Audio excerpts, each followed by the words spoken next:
चुरवा भर पानी अगर छानी पर मरब तो छानी के ओरियानी से पानी ना पैब। हाइट में कितनो जिल्लामा तू हो जाइब, बाबू के बाबू ना लड़के कहब। जी हाँ, ई सब हम बात कह रहा बानी श्रीलंका टीम लागी। काहे कि श्रीलंका टीम पिछला 13 बार से जेबा लगातार वनडे मैच जीतत रहे और 14 बार जेबा लगातार अपना विपक्षी टीम के 10 के 10 विकेट आउट होइले रहे। साल जेबा पहिलका बेरी भारत के टीम अपन 10 के 10 विकेट स्पिनर के देले रहे।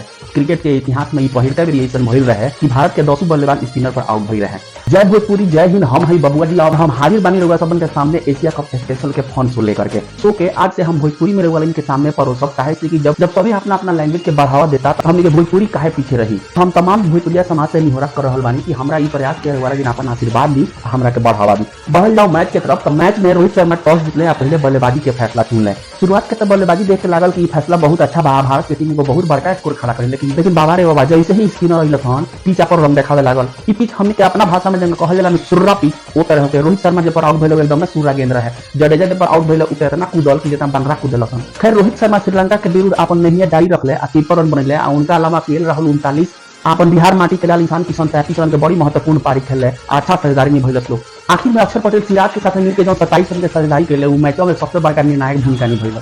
जब बाद में जब श्रीलंका के टीम खेले रही तो उन लोग के बहुनी बुमराह सिराज भैया खराब कर दिलस लोग। शुरू के 3 विकेट जल्दी झटकले दोस्तों। हालांकि धनंजय डिसिल्वा मैच के इग्नोर लगे अच्छा पार्टनरशिप करके हमनी के डरावल लो, लेकिन फिर भी जडेजा कुलदीप यादव के बढ़िया स्पिन गेंदबाजी के जाल में फंस के श्रीलंका टीम तार हो गई। 42वां ओवर में कुलदीप यादव रंजीता पथिराना के बोल्ड करके श्रीलंका के पारी 172 रन पर समेट दिले आ 41 रन से मैच भारत के झोली में डाल दिले। भारत के तरफ से कुलदीप यादव के 4 विकेट मिलल, बाकी बुमराह जडेजा 2 विकेट लसलो। मैच के हीरो दुनू वेला लगे रहले जे कि 5 विकेट लेला के अलावा 41 रन के महत्वपूर्ण पारी खेलले। इस प्रकार से श्रीलंका टीम के लगातार 14वां मैच जीते के सपना भारत के टीम चूर कर दिलक आ ओ लोग के वापस में अपन औकात दिखा दिलक। ई जीत के साथ भारत के टीम फाइनल में अपन कदम मजबूती से रख दिले बा। आगे रउआ सब दुआ करी कि पाकिस्तान मैच जीत जाता हम के एगो और इंडिया पाकिस्तान के मैच देखे के मिल जाए जो उनकी फाइनल होगी। तो कैसे लगा रउआ लगिन के हमार प्रयास। अगर अच्छा लगा लोग है तो वीडियो को लाइक कर दी, शेयर कर दी, ज्यादा से ज्यादा भोजपुरी समाज के लोग के बीच में पहुंचाई। और चैनल पर पहला बार आइल बानी तो चैनल के सब्सक्राइब कर ली, अपन आशीर्वाद हमनी के देते रही। हम बबुआ जी मिलत नहीं अगला वीडियो में, तब तक सब लोग खुश रही, स्वस्थ रही। जय भोजपुरी, जय हिंद।